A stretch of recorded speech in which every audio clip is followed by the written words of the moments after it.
What's the best free EQ plugin? I'll give you my top 5 for 2020.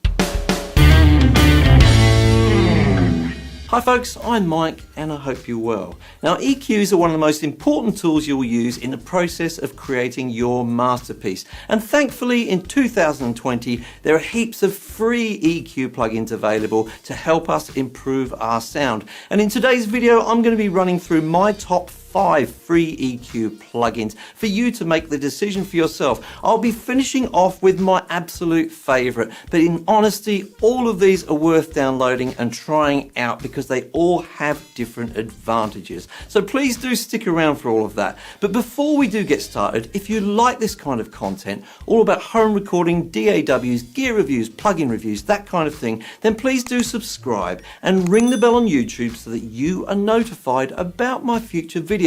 Now let's get stuck into some EQing. 5. So in at number 5, I have the SlickEQ from Tokyo Dawn. And those of you who have watched this channel before will know that I'm a bit of a fan of Tokyo Dawn stuff.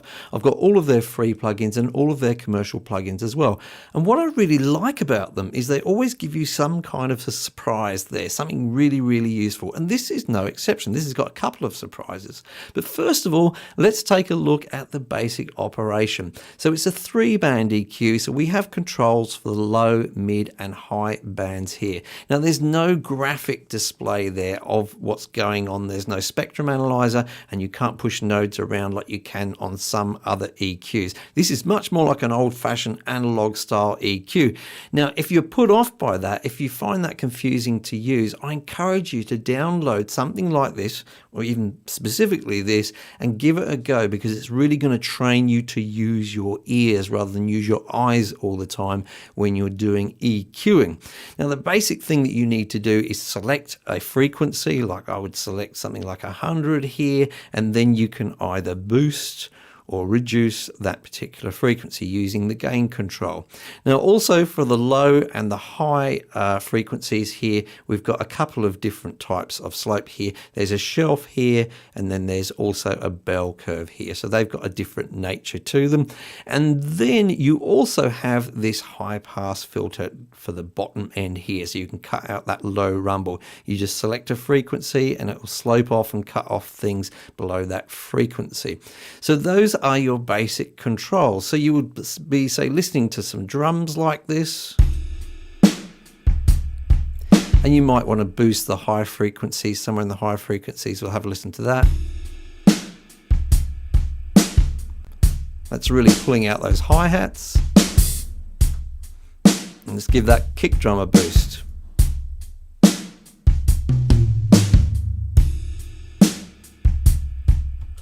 Okay, so that's the basic operation, but what are the extras? Well, first of all, there are different modes to this EQ. You can see if I flick through now, we've got this American one here, we've got the British mode, we've got the German mode, and we've got the Soviet mode.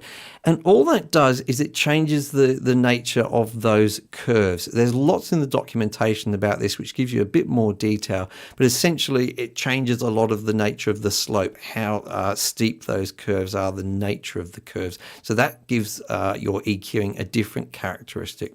The other extra thing that you get with this particular plugin is some saturation control. So you can switch EQ saturation on here. Now it's only going to add saturation if you've boosted something. So if you've done nothing, it's not going to add any character to the sound at all. But when you do start to boost frequencies, it will start to add some saturation. And you've got some different types of saturation to choose from over here: linear, silky, mellow, deep and funky. Now I'll warn you that it's very, very subtle. If you know, don't be worried if you sort of listen to these different modes and you think, oh, I can't really hear any difference. You do have to listen very, very carefully. It is very, very subtle. So that's my number 5 pick, SlickEQ. 4. So in at number 4, we have the Voxengo Marvel GEQ. And if you've heard the name Voxengo before, it's probably because you've seen me use their Span plugin, another awesome plugin. But today we're looking at their graphic equalizer, and it's really straightforward to use for its basic use. We have these 20 bands of EQ here, and if you want to increase a certain frequency range, then of course you simply slide that slider up there to increase it and down to decrease it. You can also use your mouse wheel, which I think is a really really nice tactile way to do it and feels much more organic. And you can also go to the numbers at the bottom and then you can sort of drag up and down to increase or decrease from there. So I'm going to go ahead and do some EQing on this drum kit. Let's have a listen. Take out some bottom end.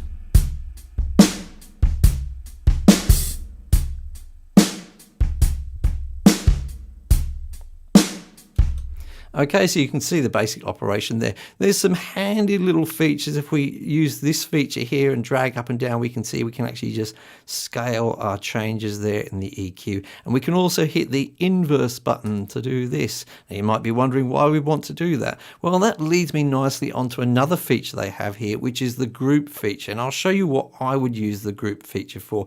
This had me a little confused at first because I couldn't see what difference it was making when I moved to a different group. And that's because in order to make a change or hear the change for a different group, you have to set up the routing.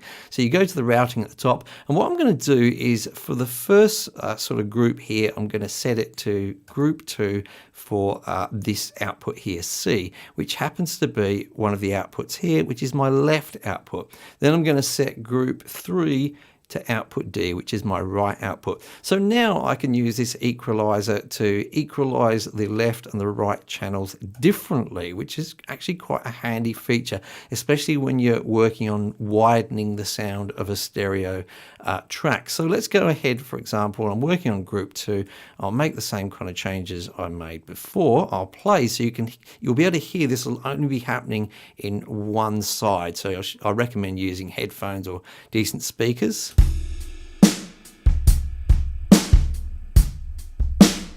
And as I did before, I'll just reduce some of the bass frequencies, or the low frequencies. Okay, so it starts to make it sound a bit wider. Now, one of the things I quite often like to do is to make it opposite in one side to the other. I do this when I'm widening guitars, for example, or sometimes when I'm thickening up vocals and I've recorded extra vocal tracks. So I'll go to the second group there, group 3, which of course is affecting my right speaker. And as a fact, I'll go back to group 2 and I'll copy it over to 3 using this feature. So now we go to group 3, it's the same, and I'm just going to invert it there so that we get an opposite effect. I'll play that. Now in the real world, I probably wouldn't be using it on a full drum kit like this, but it is a feature that I would find quite useful. And if you like graphic EQs for manipulation, then I'd go ahead and download this one. 3. So in at number 3, we have Blue Cat's Triple EQ. Now this plugin comes in 3 different flavors, one for mono sources, one for stereo sources, and this dual plugin here where we can adjust the left and the right channels separately, which we saw was quite handy earlier on. Now there's something unique about this particular plugin, and that is the range of adjustment we can do. We're here in the 20 decibel mode at the moment, meaning we can actually reduce frequencies by up to 20 decibels or increase them by up to 20 decibels. That's already a massive range of 40 decibels. But if we go to this 40 decibel mode, then we have a massive 40 in reduction, 40 of increased decibels there, a massive range of 80 decibels. Now, before you were to go ahead and make changes, particularly say on the low end like this, I would make sure you have the auto gain feature switched on, which I will switch on now. That's going to ensure that you don't wreck your speakers or your eardrums. There we can make those massive adjustments, and you can see that it's adjusting the gain on that right channel as I make the change to the right channel there. So you can see there that as I adjust the low frequency there, it's got a shelf type curve to it. The same for the top end. If we adjust that, it's got a shelf type curve, and in the middle it's got a bell type curve, as you can see there. And we can adjust the Q of that with our mouse wheel. So I'll just go ahead and do that there. So all fairly straightforward, but as I say, you can make separate adjustments to the left and right channel. What I really like about this is a particular mode where you can link the channels and then so they're now linked, but instead of them doing the same thing, I'm going to put it in mirrored mode. So if I make a change in the upward direction on one side, it's going to make a downward change on the other side. I find that quite handy for making adjustments to stereo images where I want to create a bit more width again. So that is the Triple EQ from Blue Cat Audio. 2. So in at number 2, we have the MEqualizer from Melda Productions, and it's there at number 2 because it's so feature rich. But before we get stuck into the features, I just want to quickly explain that the version you're looking at on your screen right now is the paid version, because that's what I have on my system. The only difference with the free version is they show a banner down at the bottom somewhere here, and as long as you can put up with that banner, you'll get all of the same features you do in the full paid version. That's nice of them, isn't it? So let's get stuck into the main features of this. We have 6 nodes here to adjust different bands in the frequency ranges. So we can turn them on by double clicking on them like so.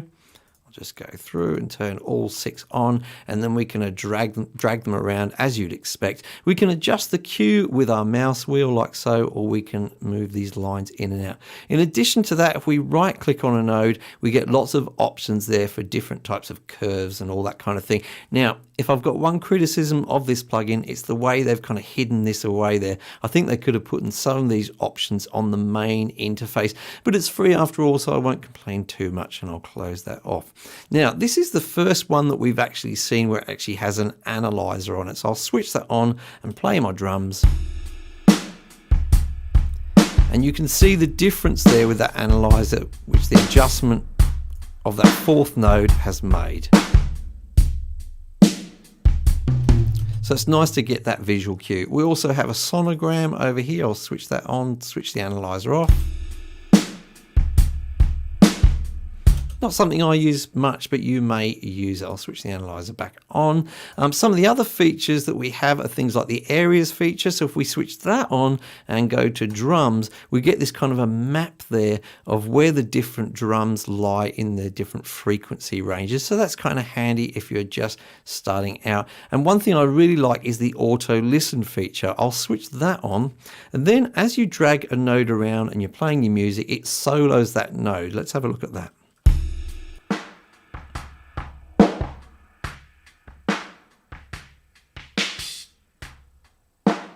So that's really handy for being able to hear exactly what frequency ranges you are adjusting. And last, we have some saturation. So if we've made some adjustments with our EQ like so, we can go ahead and add in some saturation. See if you can hear the difference.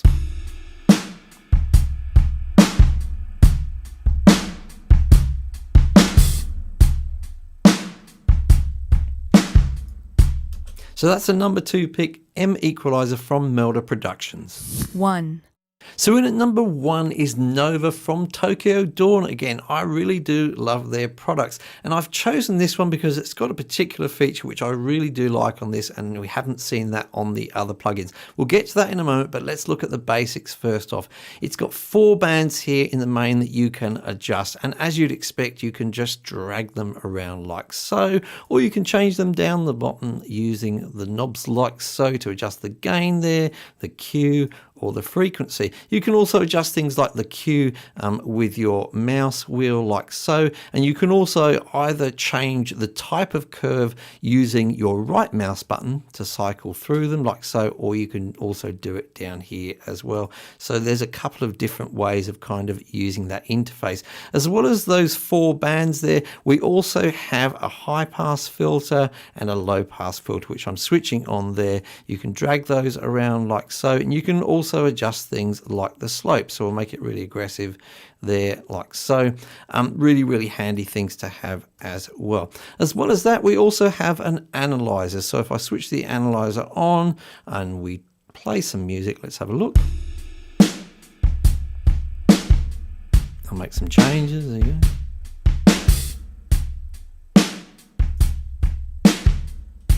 So that's really handy if you like that kind of visual cue there as well.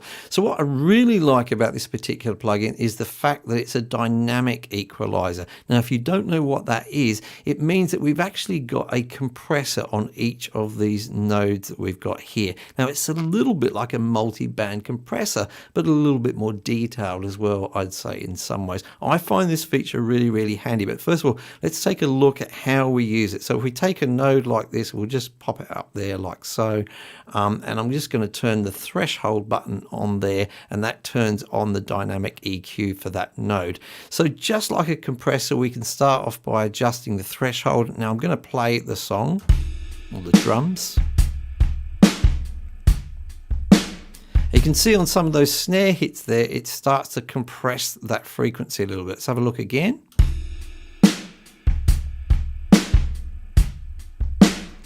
Now if I want to make it more aggressive, I'll increase the ratio there.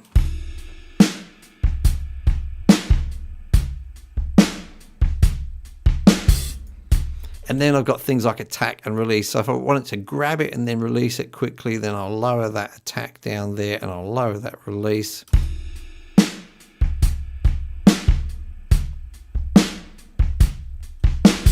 So you can see, for example, is on those snare hits that it's grabbing it and it's suppressing it. And what's really handy about that is that you can say, well, I want to accentuate that frequency there for the overall drum kit. But when that frequency gets out of control, like it does with those snare hits, I want to suppress it so that it doesn't sound too harsh. And that's a really sort of good use of multi-brand compressors. I really like to use it, for example, on an acoustic guitar when, say, I want some of the high frequencies, those sort of glistening features to be there, but you know, somebody might be slapping the strings in between strums or things like that, and that can get a little bit harsh. So you can use a dynamic EQ to sort of grab certain frequencies and then compress them when they get out of control. A really handy feature, really nice looking plugin, really simple and straightforward to use, and free. Can you believe it? I love it. So did you find that useful? If you did, you can let me know by hitting the like button. If you didn't find it useful and you don't like getting cool stuff for free, hit the dislike button twice. If you've got any questions whatsoever, ask in the comments down below. Also, let me know which is your favorite of these 5, and if you've got any EQs which are not on this list, which you really like to use, let us all know in the comments down below. Don't forget to subscribe if you like this kind of content, and do make sure you ring the bell on YouTube so that you're notified about my future videos, and I'll see you in the next video.